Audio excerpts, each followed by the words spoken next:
Hi കൂട്ടുകാരെ, പുതിയൊരു വീഡിയോയിലേക്ക് എല്ലാവർക്കും സ്വാഗതം. അങ്ങനെ ശേഖരനെയും കൊണ്ട് രാധൻമണി അവിടെ എത്തിയിരിക്കുകയാണ് കേട്ടോ. എന്നിട്ട് ശേഖരനെയും കൊണ്ട് പെട്ടെന്നങ്ങ് തനിക്ക് ഓടാമെന്നാണ് വിചാരിച്ചത്. അനന്തം മാഷിനെയും ദാസിനെയൊക്കെ പറ്റിച്ചതുപോലെ ഇവിടെയും പോലീസിനെയും അങ്ങ് പറ്റിച്ച് താൻ ഓടി രക്ഷപ്പെടാമെന്ന് കരുതിയ രാധമണിക്ക് ഒന്നൊന്നര പണിയാണ് കേട്ടോ കിട്ടുന്നത്. അങ്ങനെ രാധാമണി, നീ പോകുന്നതൊക്കെ കൊള്ളാം. നീ പറഞ്ഞ ഈ ഒരു ഭാഗത്ത് പാറശാല എന്ന് പറയുന്ന ഭാഗമുണ്ടല്ലോ, അവിടുത്തെ അഡ്രസ്സും അതുപോലെ തന്നെ നിൻ്റെ ID പ്രൂഫ് ഒന്ന് വെച്ചോ. അയ്യോ, ഞാൻ സാറെ പറഞ്ഞില്ലേ ഞാൻ ID പ്രൂഫ് എടുത്തിട്ടില്ലെന്ന്. അത് കുഴപ്പമില്ല, ശേഖരൻ ഇവിടെ കിടന്നോട്ടെ, നീ ID പ്രൂഫ് എടുത്തു പോരെ. മാത്രമല്ല ശേഖരൻ്റെ നേർക്ക് ഒരു കംപ്ലൈൻറ്റ് കിട്ടിയിട്ടുണ്ട്, ഈ വന്ന രാധമണി യഥാർത്ഥത്തിൽ ശേഖരൻ്റെ ആരുമില്ലെന്ന്. ഇത് കേൾക്കുന്ന ശേഖരൻ ആകെ ഞെട്ടിപ്പോവാണ് കേട്ടോ. ശേഖരൻ ഒരു തരം മരവിച്ചതുപോലെ ആയിരിക്കുകയാണ്. കാരണം തൻ്റെ ഭാര്യ താൻ തിരിച്ചു വന്നപ്പോൾ തന്നോട് കാണിച്ച ആ വെറുപ്പും വിദ്വേഷവും ഒക്കെ തൻ്റെ ഉള്ളിൽ വല്ലാത്ത വേദന ഉണ്ടാക്കിയിരിക്കുകയാണ്. അതുകൊണ്ട് തന്നെ താനൊന്ന് സ്തംഭിച്ചു പോയിരിക്കുകയാണ് കേട്ടോ. അപ്പോൾ ഈ സമയം ശേഖരൻ്റെ ഇങ്ങനെ പരാതിയുമായി വന്നിട്ടുണ്ടെന്ന് പറയുമ്പോൾ രാധമണി പറയാണ്, ആരാണ് എന്നെ നേർക്ക് പരാതി തരാൻ? ശേഖരേട്ടൻ എൻ്റെ ഭർത്താവാണ്. ഇയാൾ 3 വർഷമായി കാണാതിരുന്നു. ഞാനും എൻ്റെ മക്കളും ഇയാൾക്ക് വേണ്ടി കാത്തിരിക്കുകയായിരുന്നു. ഇപ്പോൾ ഇയാളെ തിരിച്ചു കിട്ടിയപ്പോൾ സന്തോഷമുണ്ട്. അതിനെന്താ രാധമണി, നീ കൊണ്ടുപോയിക്കോ. നിൻ്റെ കറക്റ്റായ ID പ്രൂഫ് ഇവിടെ വെച്ചിട്ട് നിനക്ക് ശേഖരനെ കൊണ്ടുപോകാമെന്നല്ലേ ഞാൻ പറഞ്ഞുള്ളൂ. ഇത് ഇത്ര കാര്യമുള്ള കേസൊന്നല്ലല്ലോ ഇന്ന്. അപ്പോൾ ആരാണ് എനിക്ക് നേരെ പരാതി നൽകിയത്, അതാണ് എനിക്ക് അറിയേണ്ടത് എന്ന് പറയുമ്പോഴാണ് കേട്ടോ ഈ പറയുന്ന അനുപമ കയറി വരുന്നു. ഈശ്വര, അനുപമയെ കാണുന്നതിനോടുകൂടി ഉടൻ തന്നെ ഇതാരാ അപ്പോൾ, ഇവളല്ല ഹോസ്പിറ്റലിൽ വന്നത്, ഇവളിപ്പോൾ ആരായിരിക്കും എന്നുള്ള ലെവലിൽ ഇങ്ങനെ രാധമണി നോക്കി നിൽക്കണം. അപ്പോൾ ശേഖരനാണെങ്കിലോ, ഇവൾ ആരാണ് എനിക്കറിയില്ലല്ലോ, ഞാൻ ഈ കുഞ്ഞിനെ കണ്ടിട്ട് പോലുമില്ല, ഈ കുട്ടിയെ ഞാൻ എവിടെയും കണ്ടിട്ടില്ല, പിന്നിപ്പോൾ ഇത് ആരായിരിക്കും എന്നിങ്ങനെ ചിന്തിച്ച് നിൽക്കുകയാണ് കേട്ടോ. അപ്പോൾ ഉടൻ തന്നെ SI പറയണേ, ഇതാണ് നിനക്കെതിരെ കംപ്ലൈൻറ്റ് തന്ന അനുപമ. ഇവളുടെ പേര് നിനക്കറിയോ എന്തെന്നറിയില്ല, അനുപമയാണ്. അപ്പോൾ ഉടൻ തന്നെ രാധമണി ചോദിക്കുകയാണ്, എന്താണ് നിങ്ങൾക്ക് എനിക്കെതിരെ പരാതി? ഇതെൻ്റെ ഭർത്താവാണ്, 3 വർഷമായി കാണാതിരുന്ന എൻ്റെ ഭർത്താവിന് എനിക്ക് തിരികെ കിട്ടിയതാണ്. അപ്പോൾ ഉടൻ തന്നെ അനുപമ പറയണേ, അതെ, നിങ്ങൾ സത്യത്തിൽ ഈ ശേഖരേട്ടൻ ഈ നിൽക്കുന്ന ശേഖരൻ എന്ന് പറയുന്ന ആളുടെ ഭാര്യ തന്നെയാണോ? അതെന്താ അങ്ങനെ ഒരു ചോദ്യം? ഞാൻ പറഞ്ഞില്ലേ, ഞാൻ നിങ്ങൾക്ക് ഫോട്ടോ കാണിച്ചു തന്നില്ലേ, ഇന്നത്തെ കാലത്ത് ഇങ്ങനെ ഒരു ഫോട്ടോ ഉണ്ടാക്കാനൊന്നും ഇത്ര പണിയില്ല എന്ന് അനുപമ പറയണം. അപ്പോൾ പോലീസ് പറയണ, SI പറയണം, അത് പറഞ്ഞത് ശരിയാണ്, ഇന്നത്തെ കാലത്ത് ഇങ്ങനെ ഒരു ഫോട്ടോ ഉണ്ടാക്കാനൊന്നും ഇത്ര പണിയില്ലാത്തൊരു കാലഘട്ടമാണ്. അത് ഈ കുട്ടി പറയുന്നതിലൊരു കാര്യമുണ്ട്. പിന്നെ ഞാൻ എന്ത് തെളിവാണ് തരേണ്ടത്? തെളിവ് ഇത് തന്നെ, മാരേജ് സർട്ടിഫിക്കറ്റ് ഉണ്ടാവും, അതല്ലെങ്കിൽ നിങ്ങളുടെ ID പ്രൂഫ് തരുമോ? അപ്പോൾ ഈ ശേഖരനാണെങ്കിൽ ഒന്നും തന്നെ മിണ്ടുന്നില്ല.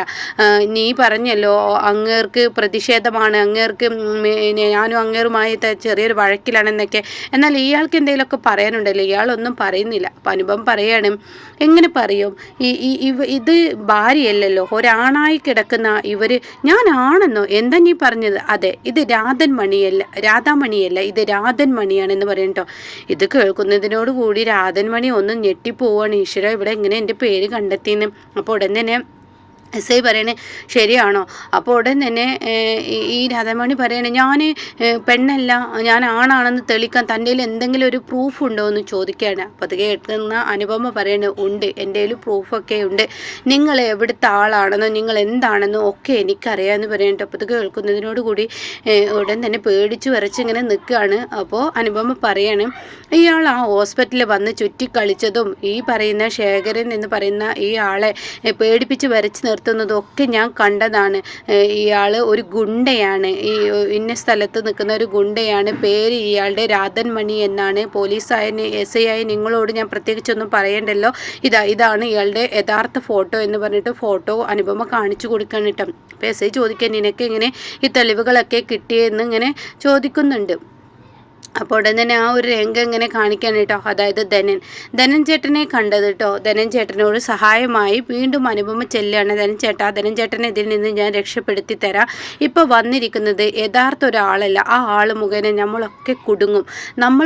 നമ്മൾ കുടുങ്ങാതിരിക്കാനുള്ള ഒരു കാര്യം ഞാൻ പറഞ്ഞു തരാം. ഇയാളെക്കുറിച്ച് ഒരു ഡീറ്റെയിൽ ആയ ഒരു അന്വേഷണം ചേട്ടൻ നടത്താൻ പറ്റുമോ? ഓ, അതിനെന്താ എന്ന് പറഞ്ഞിട്ട് രാധമണിയെ പിന്തുടർന്ന് എല്ലാ കാര്യങ്ങളും ഡീറ്റെയിൽ ആയിട്ട് ധനൻ ചേട്ടൻ അനുപമക്ക് പറഞ്ഞു കൊടുത്തിരിക്കുകയാണ് കേട്ടോ. അപ്പോൾ അത് വെച്ചിട്ട് പോലീസ് ഒരു അന്വേഷണം നടത്തിയിരിക്കുന്നു. അന്വേഷണത്തിൽ ഈ പറയുന്ന രാധൻ മണിയാണെന്ന് മനസ്സിലാക്കിയിരിക്കുന്നു. എന്നിട്ട് എസ് ഐ പറയണേ, ഹെടാ നീ വെച്ച് കെട്ടിയതൊക്കെ എടുത്തിട്ട് മാറ്റാൻ ഞങ്ങൾക്ക് കഴിയില്ലെന്ന് നിനക്ക് ഉറപ്പുണ്ടോ എന്ന് പറയുമ്പോഴേക്കും രാധൻ മണി അവിടെ നിന്ന് ഓടി രക്ഷപ്പെടാൻ ശ്രമിക്കുകയാണ് കേട്ടോ. അപ്പോഴേക്കും എസ് ഐ പിടിച്ച് വെക്കുന്നുണ്ട്. അങ്ങനെ എല്ലാവരും കൂടി രാധൻ മണി അവിടെ പിടിച്ചു കെട്ടുകയാണ്. മര്യാദക്ക് ആരാണ് ഇതിന് പിറകിൽ കളിച്ചതെന്ന് ഇവനെ കൊണ്ട് ഞങ്ങൾ പറയിപ്പിച്ചോളാം. എന്തായാലും കുട്ടി ഇനി ഇയാളുടെ ആരാണെന്ന് ചോദിക്കുമ്പോൾ ഇത് എൻ്റെ ഭർത്താവിൻ്റെ അച്ഛനാണ്, ശേഖരേട്ടൻ എന്ന് പറയും. സുശീലയും അവരെക്കുറിച്ച് അറിയാം, ഒരു ഒന്നൊന്നര പ്രതി തന്നെയാണല്ലോ, ഒരു ജയിൽപ്പുള്ളി ആയിരുന്നല്ലോ അവർ അത് അപ്പുറവും ചെയ്യും. അതുകൊണ്ട് ഇന്ദ്രേട്ടൻ്റെ അച്ഛനാണ്, എന്തായാലും ഞാൻ കൊണ്ടുപോയിക്കോളാം എന്ന് പറയണം കേട്ടോ. ശരി, അതിന് വേണ്ട കാര്യങ്ങളും ID പ്രൂഫും ഒക്കെ ഞാൻ കൊണ്ടുവന്നിട്ടുണ്ട് എന്ന് പറയണേ. അങ്ങനെ അനുപമ ശേഖരനെയും കൊണ്ട് അവിടെ നിന്ന് ഇറങ്ങണം കേട്ടോ. എന്നാൽ ഈ സമയം എന്താണ് പോലീസ് സ്റ്റേഷനിൽ നടന്നതെന്നുള്ള ആ ഒരു വിവരം കിട്ടുന്നില്ല. ഈ ഒരു വിവരം അറിയാൻ വേണ്ടിയിട്ട് വീണ്ടും ഹർഷ വിളിച്ചതിന് മുകളിലൂടെ രാധൻ മണിയുടെ ഫോൺ അടിക്കുമ്പോൾ ഫോൺ എടുക്കുന്നത് കോൺസ്റ്റബിൾ ആണ് കേട്ടോ. ഹലോ, ഇതാരാണ് എന്ന് ചോദിക്കുന്നുണ്ട്. അപ്പോൾ ഉടൻ തന്നെ ഹർഷയ്ക്ക് പേടിയാവാണ്. ഹർഷ പറയണം, ഇതെന്തോ പ്രശ്നം ഉണ്ടായിട്ടുണ്ടല്ലോ, നിങ്ങൾ ആരാണ് എന്ന് പറയുന്നുണ്ട്. ആരാടാ നിന്റെ ഫോണിലോട്ട് വിളിച്ചത്, പറയടാ എന്ന് പറയുമ്പോൾ രാധൻ മണി ഉരുണ്ട് കളിക്കുകയാണ് കേട്ടോ. എന്നാൽ ഈ സമയം ഹർഷയും സുശീലയും കൂടി ഈ പോലീസ് സ്റ്റേഷനിലോട്ട് വരാനുള്ള തീരുമാനമായിരിക്കുകയാണ്. അപ്പോൾ അവിടെ എന്താ സംഭവിച്ചത്, എന്താണ് ഉണ്ടായിരിക്കുന്നത് എന്നറിയാതെ ഹർഷയും സുശീലയും അവിടെ പാളി നോക്കുന്നുണ്ട്. ഇതേ സമയം ഇന്ദ്രനാണെങ്കിലോ ഹോസ്പിറ്റലിലോട്ട് ഓടിയെത്തണം കേട്ടോ.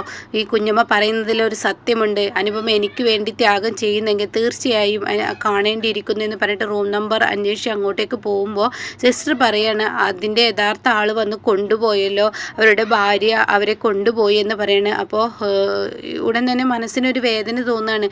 അയ്യോ, എനിക്ക് കാണാൻ പറ്റിയില്ലല്ലോ, എൻ്റെ എല്ലാ കാര്യങ്ങളും അറിയാവുന്നത് അയാൾക്കായിരുന്നു, എൻ്റെ അച്ഛനെന്ന് പറയുന്ന ആൾക്കായിരുന്നു. ഇനി എന്തായാലും ആ വിഷയം വിട്ടേക്കാന്ന് പറഞ്ഞിട്ട് ഇന്ദ്രൻ പോവുകയാണ് കേട്ടോ. പിന്നീട് സുശീലക്കും ഹർഷക്കും യാതൊരുവിധ സമാധാനവും കിട്ടുന്നില്ല കേട്ടോ. ഇതേ സമയം ശേഖരനെയും കൊണ്ട് അനുപമ പോവാണ്. അപ്പോൾ അനുപമയോട് ചോദിക്കുകയാണ്, കുട്ടി ആരാ, എന്താ, എനിക്കൊന്നും മനസ്സിലായില്ല എന്ന് പറയണേ. അപ്പോൾ ഉടൻ തന്നെ അനുപമ പറയണേ, ഞാനാണ് നിങ്ങളുടെ മകൻ ഇന്ദ്രൻ എന്ന് പറയുന്ന മകനില്ലേ, ആ ഇന്ദ്രേട്ടൻ്റെ ഭാര്യയാണ് ഞാനെന്ന് പറയാണ്. അത് കേൾക്കുന്ന ശേഖരന് ഒരുപാട് സന്തോഷമാണ്, അവരുടെ കണ്ണൊക്കെ നിറയാണ്. അപ്പോൾ ഉടൻ തന്നെ അനുപമ ചോദിക്കുന്നുണ്ട്, എന്തുകൊണ്ട് നിങ്ങൾ ആ രാധൻ മണിയുടെ കൂടെ പോവാൻ ഒരുങ്ങിയത്, എന്നെ വേണ്ടാത്തവരുടെ അടുത്തോട്ട് ഞാൻ എന്തിനു എത്തണം, ഈ ജീവിതം തന്നെ എങ്ങനെയെങ്കിലും കഴിഞ്ഞു കിട്ടിയാൽ മതി എന്ന് മാത്രമേ ഉള്ളൂ. ഒരുപാട് എൻ്റെ മക്കളെ ഞാൻ ബുദ്ധിമുട്ടിച്ച ഒരു അച്ഛനാണ്, വെറുക്കപ്പെട്ട മക്കളുടെ മുന്നിലോട്ട് ഈ അച്ഛനായ ഞാൻ എന്തിനു എത്തണം, എൻ്റെ മക്കൾ തന്നെ എന്നെ തല്ലി ഒടുക്കുമ്പോൾ ഞാൻ എന്ത് പറയാനാണ്, എൻ്റെ ഭാര്യയ്ക്ക് വേണ്ട, എൻ്റെ മക്കൾക്ക് വേണ്ട, തെറ്റ് എൻ്റെ അടുത്താണല്ലോ, അതുകൊണ്ട് ആരെയും കുറ്റം പറയാൻ പറ്റില്ല എന്ന് പറയുമ്പോൾ അനുഭവം പറയുന്നത് തെറ്റെല്ലാവർക്കും പറ്റും, പക്ഷെ ആ തെറ്റ് തിരുത്തി വരാനുള്ള ആ മനോഭാവം ഉണ്ടല്ലോ, അത് വല്ലാത്തൊരു തന്നെയാണ്. അപ്പോൾ അതുകൊണ്ട് നിങ്ങളുടെ ഈ ഒരു ഇത് എന്തായാലും കുഴപ്പമില്ല, നമുക്ക് എന്തായാലും ഇന്ദ്രേട്ടൻ്റെ മുന്നിലോട്ട് പോവാം, ഇപ്പോൾ തൽക്കാലം ഞാനൊരു താമസ സ്ഥലം ഉണ്ടാക്കി തരാം എന്ന് പറഞ്ഞിട്ട് അനുപമയുടെ ആ പഴയ വീട്ടിലോട്ട് കൊണ്ടുപോവാണ് കേട്ടോ ഈ പറയുന്ന ശേഖരനെ. ഇനിയാണ് കഥയുടെ കളി മാറുന്നത്. സുശീലയും ഹർഷയും പെടാൻ പോവുകയാണ്. അവരാണെങ്കിലും എവിടെ പോയി എന്ത് പോയി എന്ന് അന്വേഷിക്കുമ്പോഴാണ് രാധമണി പോലീസിൻ്റെ കസ്റ്റഡിയിലായിരിക്കുന്നു എന്ന സത്യം അറിയുമ്പോൾ സുശീലയുടെ ഉറക്കം നഷ്ടപ്പെടുന്ന ആ രാത്രിയായി മാറുകയാണ് കേട്ടോ.